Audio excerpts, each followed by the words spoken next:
제가 신학교에 다닐 때만 해도 워낙 가난하고 궁색했기 때문에 1년 4계절을 양복 한 벌로 살았습니다.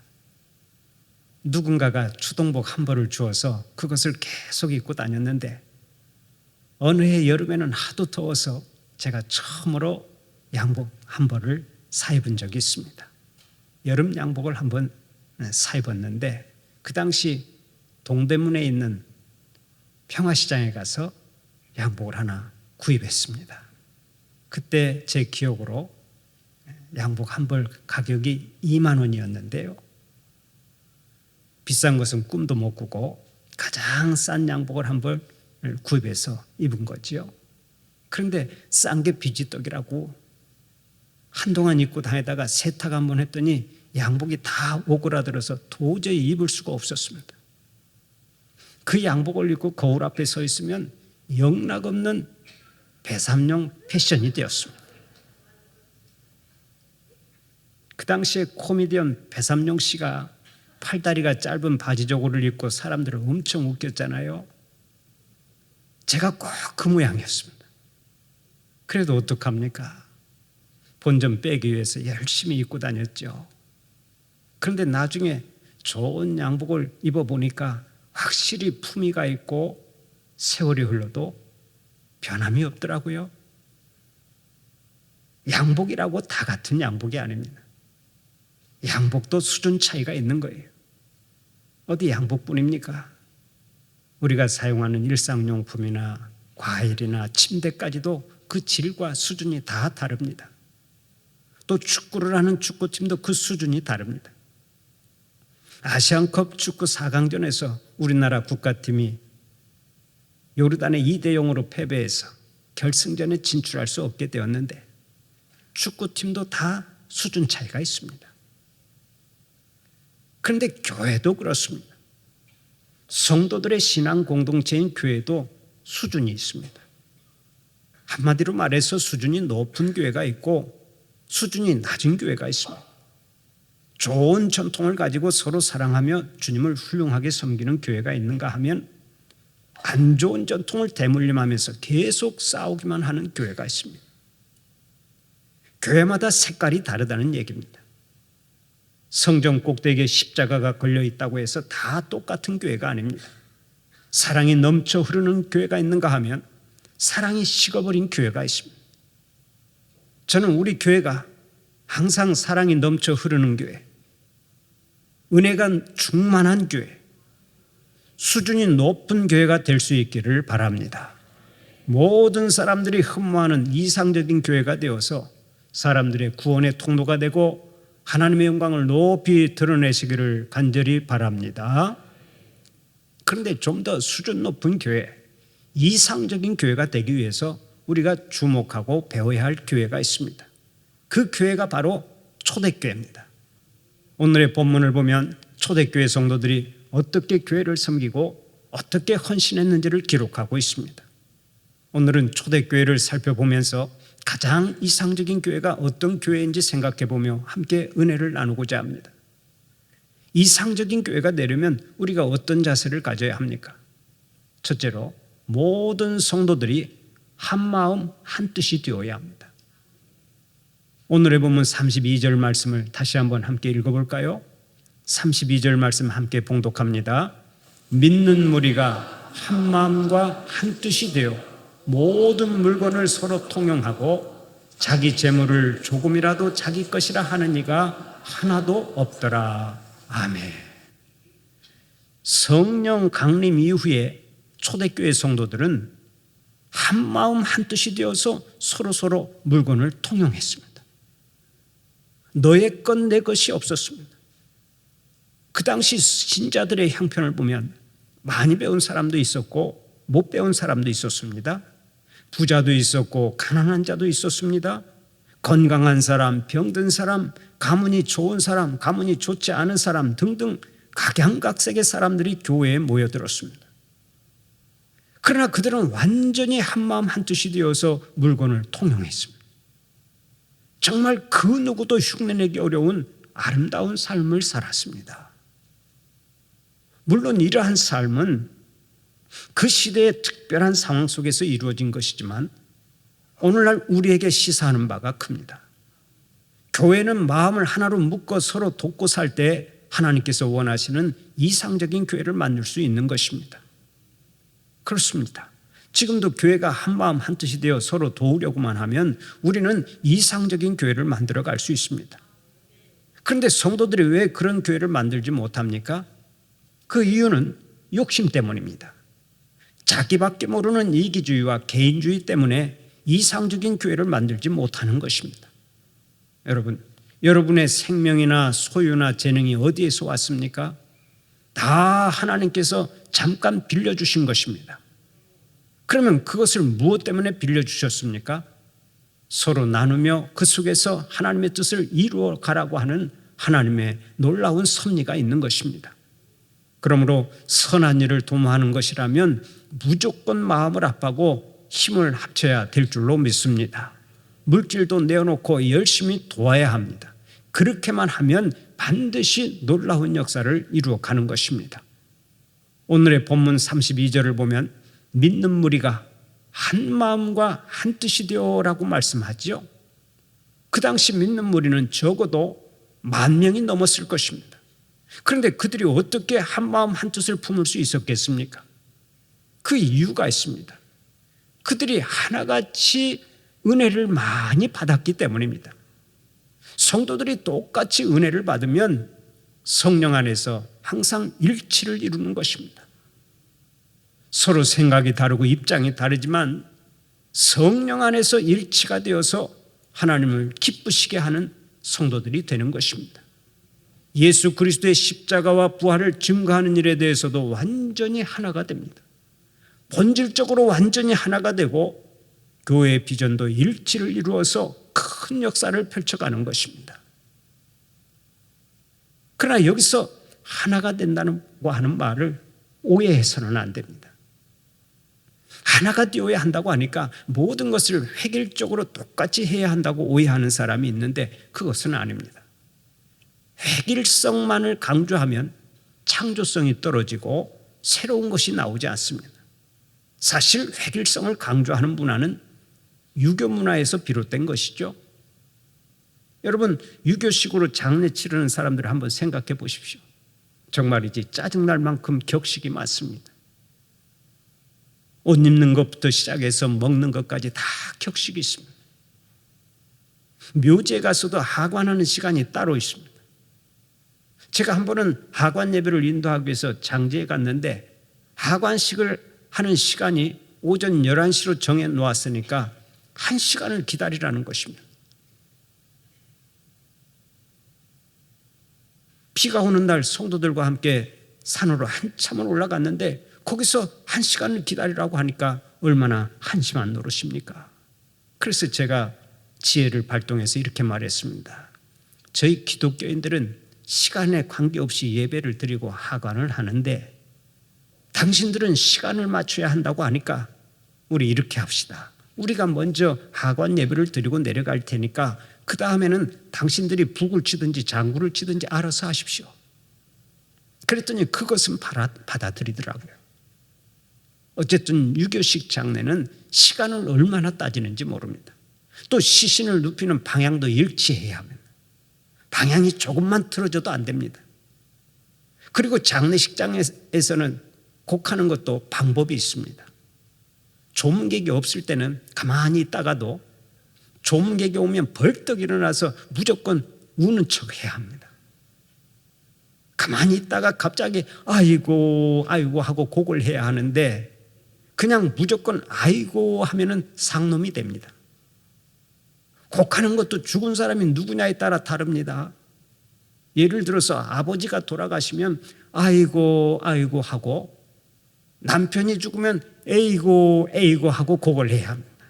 그리고 형제가 죽으면 그때는 으이고 으이고 하고 울어야 돼요. 철저하게 법도를 따라 곡을 해야 합니다. 격식에 맞지 않게 울면은요, 그 사람은 천한 사람이 되는 거예요. 이처럼 유교는 규제와 획일성을 통해서 항상 사람들을 통제하려고 합니다. 이것을 증명한 책이 공자가 죽어야 나라가 산다라고 하는 책 아니겠습니까? 획일성을 지나치게 강조하는 이면에는 항상 다른 사람을 통제하려는 욕망이 숨어 있기 마련입니다. 군대가 규칙을 강조하고 제복을 입히고 획일화시키는 것은 효과적인 통치를 위한 수단이요 방법입니다. 이것을 신앙적으로 표현하면 율법주의라고 말합니다.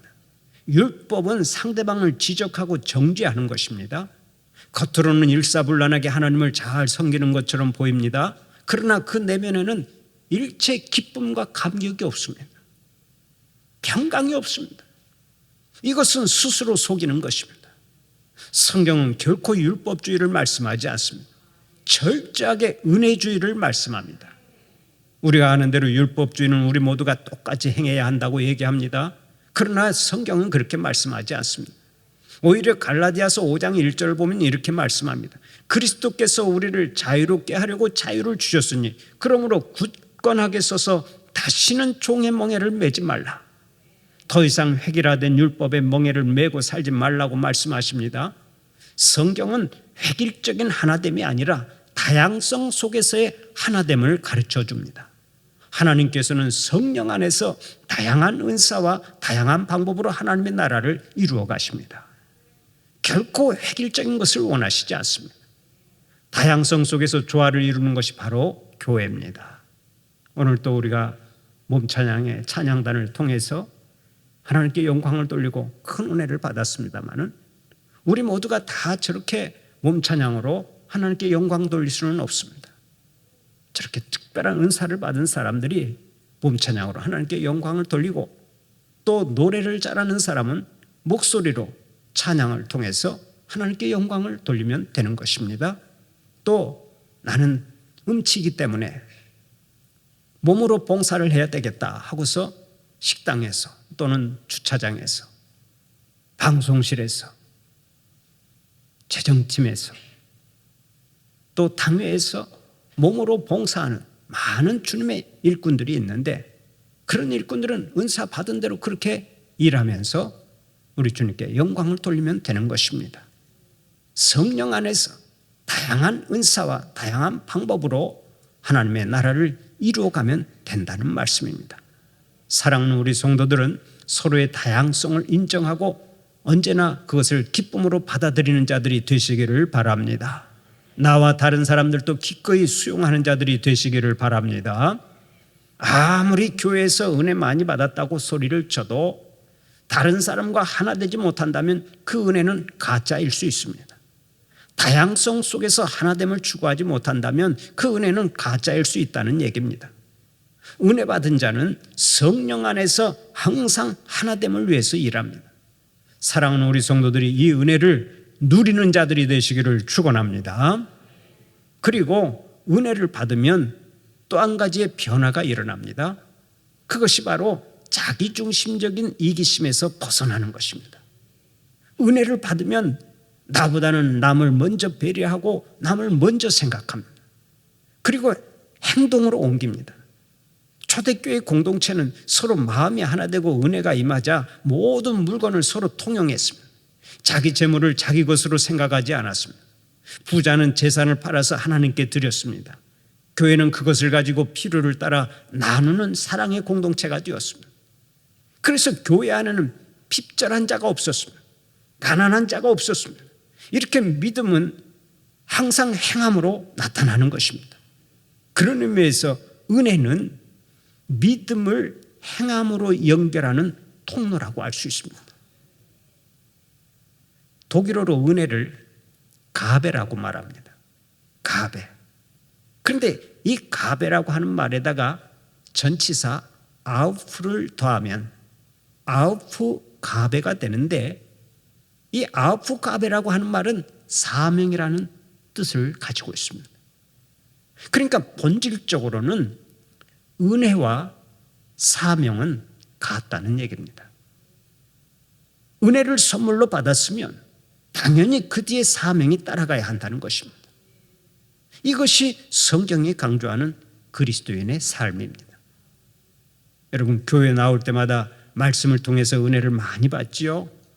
그러면 가정에 가서 은혜 받은 대로 살아야 합니다. 교회 와서 은혜를 많이 받지요? 그러면 직장에 가서 은혜 받은 대로 살아야 합니다. 교회 와서 은혜를 많이 받지요? 그러면 사업장에 가서 은혜 받은 대로 살아야 돼요. 만약에 은혜는 많이 받았는데 은혜 받은 대로 살지 못하면 그 사람은 다른 사람에게 감동을 주지 못하는 것입니다. 오늘 예배를 드리면서 은혜를 많이 받았다고 말하고 성경 공부를 하면서 은혜 많이 받았다고 말하면서 집에 가서는 자녀들에게 더 야단을 치고 소리를 지르면 자녀들이 교회에 오고 싶어 하겠습니까? 감동을 받지 못할 뿐만 아니라 오히려 역효과가 나는 것입니다. 사랑하는 우리 성도들은 예배 드린 날은 더 목소리도 낮추시고 가족들에게도 더 상냥하시고 이웃들에게도 더 친절하게 대하시기를 축원합니다. 은혜를 받으면 변화가 일어나야 돼요. 자기의 이기심을 넘어서야 돼요. 모든 것이 하나님께서 베풀어 주신 선물임을 알기에 내 것이라고 주장하지 않아야 되는 것입니다. 나는 단지 하나님의 것을 잠시 맡아 관리하는 청직임을 고백해야 된다는 말씀입니다. 그래서 은혜를 받으면요 막 주고 싶어 합니다. 주고 싶어 하는 마음이 막 일어나서 견딜 수가 없어 하는 것입니다. 하나님이 기뻐하시는 일이라면 자꾸 드리고 싶어 해요. 시간도 드리고 물질도 드리고 몸도 드리고 정성을 드립니다. 그런데 그것이 정상인 줄 믿으시기를 바랍니다. 은혜를 받으면 그 받은 은혜를 가지고 다른 사람에게 나눠주기를 기뻐하고 또 주님의 몸된 교회를 섬기기를 기뻐하는 거예요. 그래서 마르틴 루터는 은혜를 받은 성도에게는 세 가지 특징이 나타나야 한다고 강조하면서 이렇게 말했습니다. 첫째, 가슴에서 변화가 일어나야 한다. 뜨거운 사랑의 열정이 일어나야 한다는 얘기입니다. 둘째, 정신에서 변화가 일어나야 한다고 말합니다. 가치관에서 변화가 일어나야 된다는 거예요. 셋째로는 지갑에서 변화가 일어나야 한다고 말합니다. 지갑은 재물관에서 변화가 일어나야 한다는 얘기 같습니다. 첫째는 가슴의 변화, 둘째는 정신의 변화, 셋째는 지갑의 변화가 일어나야 한다고 말했는데 여러분 이 말에 여러분도 동의하십니까? 모든 것의 주인은 하나님이십니다. 하나님께서 잠깐 맡겨주신 재물을 선용해서 하나님께 영광을 돌리고 이웃에게는 큰 은혜를 끼치는 주님의 자녀들이 되시기를 바랍니다. 교회를 가장 이상적인 교회로 만들어가는 복이 있기를 바랍니다. 삼성그룹의 고 이병철 회장은 작고하기 얼마 전에 의료진들에게 이렇게 말했다고 합니다. 나 1년만 좀 더 살게 해주시오. 1년만 더 살게 하면 그동안 내가 할 일이 있어.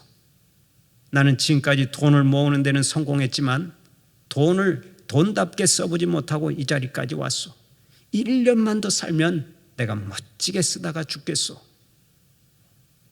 그런데 그는 그 소원을 이루지 못하고 세상을 떠났다고 하는 일화가 있습니다.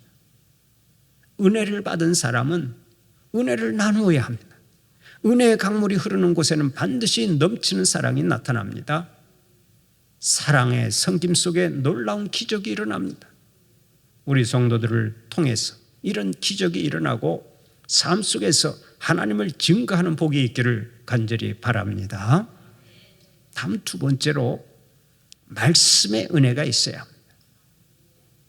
오늘의 본문 33절 말씀을 다시 한번 함께 읽어볼까요? 33절 말씀 함께 봉독합니다. 사도들이 큰 권능으로 주 예수의 부활을 증언하니 무리가 큰 은혜를 받아. 아멘. 사도들이 큰 권능으로 예수님의 부활을 증언하자 성도들이 큰 은혜를 받았다고 증언하고 있습니다. 여기서 부활을 증언했다 하는 말은 설교를 의미합니다. 그러므로 사도들이 설교할 때마다 그 자리에 은혜가 넘쳐났다는 얘기입니다. 오늘 예배드리는 여러분들에게도 항상 말씀의 은혜가 넘쳐나시기를 축원합니다. 그런데 이것도 박자가 맞아야 합니다. 말씀의 은혜를 받으려면 먼저 목회자가 말씀을 잘 준비해야 합니다. 저는 평소에 설교는 마치 주부가 집안 식구들에게 밥을 지어 먹이는 것과 같다고 생각합니다. 주부는 집안 식구들을 위해서 밥을 지어 내놓는데 성의 없이 찬밥을 내놓을 수도 있고 정성껏 지은 따뜻한 밥을 내놓을 수도 있습니다. 또 따뜻한 밥이라 할지라도 설익은 밥을 내놓을 수도 있고 뜸이 잘 들은 밥을 내놓을 수도 있습니다. 그러면 여러분은 어떤 밥을 좋아하십니까? 두말할 것도 없이 뜸이 잘 든 따뜻한 밥을 좋아하실 것입니다. 그런 밥을 먹어야 건강에 좋고 마음도 행복할 거라고요. 마찬가지입니다. 설교도 뜸이 잘 들은 밥처럼 정성을 다해서 전할 때 성도들이 은혜를 받습니다. 실컷 돌아다니다가 찬밥 내놓는 주부처럼 준비하지 않은 설교를 대충 전하면 은혜가 있겠습니까? 그러므로 목회자는 항상 주부의 심정으로 하늘의 만나를 준비해야 합니다. 정성껏 잘 준비해서 말씀의 꼴을 먹여야 합니다. 그래야 성도들이 은혜를 받고 영적으로 건강해지는 것입니다. 사실 저는 이 사실을 잘 알기 때문에 지금까지도 설교 작성을 하면서 꾀를 부리지를 못합니다. 설교 한 편을 작성할 때마다 몸살을 앓습니다. 그만큼 정성을 쏟는다는 얘기입니다. 그래서 43년 가까이 설교를 해오지만 여전히 설교 준비를 하기 위해서는 시간이 많이 걸립니다. 그런데 설교 시간은 왜 그렇게 빨리 돌아오는지 모르겠습니다. 돌아서면 밥을 지어야 하는 주부처럼 돌아서면 또다시 설교 준비를 해야 되고 돌아서면 또 설교 준비를 해야 돼요. 그래도 어떡합니까? 이것이 하나님께서 주신 최고의 사명이니까 최선을 다해야죠. 오늘도 정성껏 준비한 영의 양식을 배불리 드시고 귀한 역사 이루시는 여러분들이 되시기를 바랍니다. 다음으로 말씀의 은혜를 받으려면 설교를 듣는 여러분이 옥토와 같은 마음을 가지고 경청을 해야 합니다. 하나님의 말씀은 순종하기 위해서 듣는 것입니다. 열매를 거두기 위해서 듣습니다. 설교를 분석하고 평가하기 위해서 듣는 것이 아닙니다. 오로지 순종의 열매를 거두고 복받기 위해서 듣는 것입니다. 믿으시면 크게 아멘 합시다.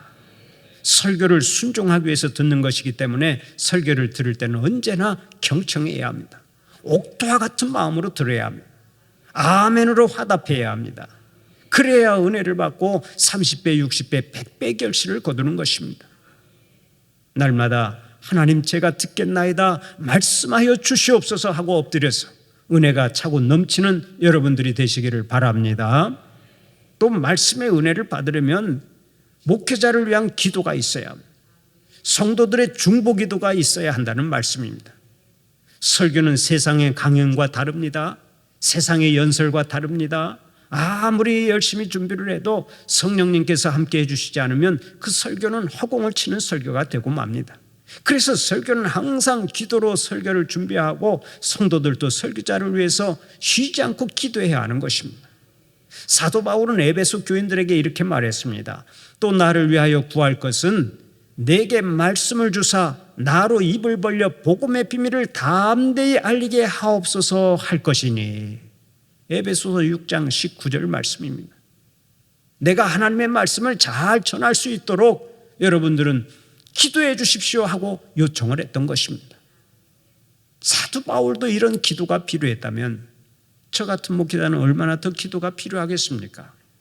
오늘 예배드리는 여러분들은 저를 위해서 기도해 주시기를 바랍니다. 우리 교회 중보기도단이 저와 우리 목회자들을 위해서 항상 기도하고 있지만 여러분 모두가 함께 기도해야 합니다. 그런 의미에서 한번 따라서 해봅시다. 하나님, 말씀의 은혜가 있기를 원합니다. 언제나 경청하게 하여 주옵소서. 목회자를 위해 기도하게 하여 주옵소서. 아멘입니까? 초대교회는 모일 때마다 말씀의 은혜를 받았습니다. 그러니까 자동으로 전도하게 되고 점점 큰 은혜를 이루어갔습니다. 우리 교회도 이러한 역사가 쉬지 않고 나타나기를 간절히 축원합니다.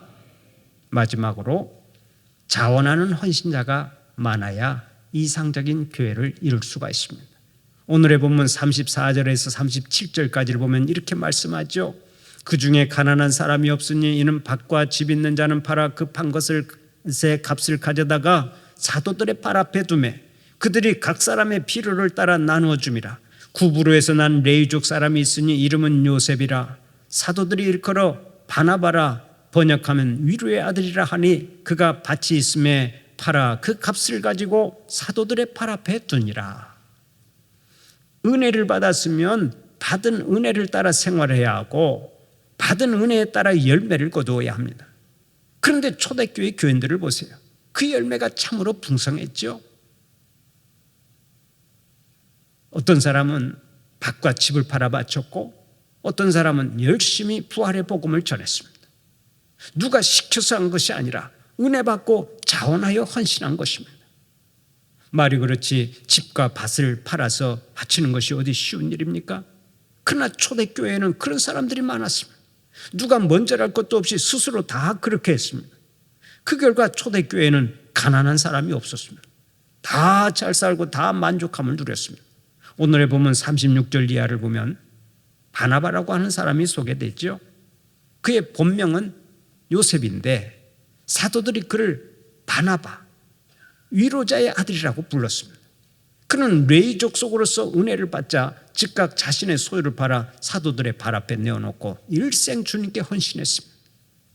후에 그는 사도 바울을 돕고 많은 간증거리를 남겨서 성경에 기록되는 영광을 얻었습니다. 얼마나 큰 복입니까? 여러분도 자원하여 헌신하고 자원하여 교회를 섬겨서 교회의 역사에 위대한 간증자로 남으시기를 축원합니다. 우리가 흠모하는 성경의 위대한 인물들은 한결같이 위대한 간증자들입니다. 자원하여 헌신하고 자원하여 봉사하고 자원하여 교회를 섬겨서 위대한 간증자들이 된 것입니다. 이상적인 교회는 주님의 몸된 교회를 섬기되 한마음 한뜻 되어 섬기는 교회입니다. 이상적인 교회는 항상 말씀에 은혜 받는 교회입니다. 이상적인 교회는 자원하는 헌신자가 넘치는 교회입니다. 우리 교회가 이러한 교회가 되어서 모든 교회의 모범이 되고 초대교회처럼 큰 부흥의 역사를 끌어오는 복이 있기를 간절히 축원합니다.